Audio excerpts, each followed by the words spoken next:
risiko utang ini dan juga risiko gagal bayar yang meningkat ini apa yang perlu kita waspadai atau kita ketahui terkait dengan ekspektasi masyarakat akan pemulihan ekonomi. Ini kan berarti bisa jadi tidak seindah yang kita bayangkan karena ada risiko ini membayangi.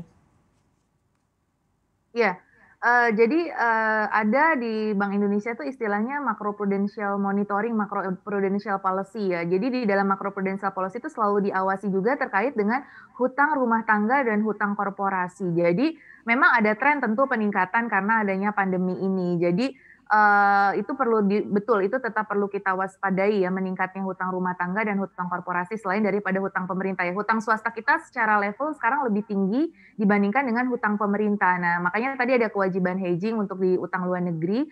Nah, kemudian memang meningkatnya utang ini perlu diwaspadai karena ya tadi, kalau misalkan itu default kan kemudian bisa, ada potensi resesi yang lebih dalam ya, nah makanya itu bagaimana memulihkan permintaan itu juga menjadi kunci. Bagaimana memulihkan permintaan dari sisi rumah tangga maupun dari sisi korporasi. Jadi, pemulihan. Nah, makanya, penemuan vaksin menurut saya ataupun produksi vaksin ini menjadi sangat kunci ya, ketika vaksin sudah diproduksi dan sudah diberikan vaksinnya ke masyarakat, itu meningkatkan kepercayaan diri masyarakat sehingga kegiatan ekonomi bisa pelan-pelan pulih. Nah, ini ada berita kan kemarin bahwa November itu bisa sudah dimulai untuk frontliner gitu. Nah, ini kita berharap dengan adanya vaksin ini ekonomi bisa pulih sehingga nanti kemampuan solvabilitas ataupun, likuiditas dari korporasi ataupun, rumah tangga itu akan pelan-pelan pulih karena ya seiring dengan, perbaikan dari permintaan-permintaan di masyarakat. Karena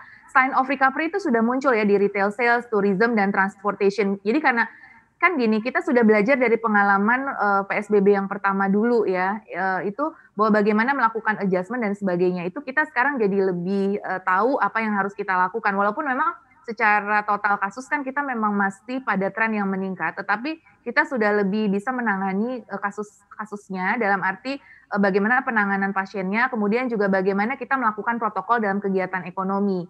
Ya manufacturing activity kita juga, PMI kita sudah mulai ada peningkatan seperti itu. Nah itu, ekspor yang showing positive trend juga. Kalau kuncinya itu adalah bagaimana kita menguatkan ekonomi domestik kita. Jadi, ternyata, dalam kondisi ini kan kita bisa gitu loh mengurangi impor. Nah ini adalah momentum kita untuk rebound dari sini bahwa industri substitusi impor harus berjalan. Nah, sehingga nanti demand masyarakat itu juga akan kembali pulih. Nah dengan demand kembali pulih itu, potensi kan pertumbuhan ekonomi meningkat. Nah, pertumbuhan ekonomi meningkat itu akan mengurangi, potensi gagal bayar baik di rumah tangga maupun di, perusahaan. Tapi benar, ini ada satu hal yang perlu diwaspadai bahwa bagaimana kita menjaga agar di rumah tangga ataupun perusahaan itu tidak mengalami systemic risk untuk default. Karena ya tadi kalau ada systemic risk itu kan efeknya akan domino, ya akan, bisa menimbulkan resesi yang potensi terjadinya resesi yang lebih dalam lagi. Nah, oleh karena itu bagaimana kita kunci, memulihkan ekonomi, dengan adanya produksi ataupun penemuan dari vaksin tersebut ya.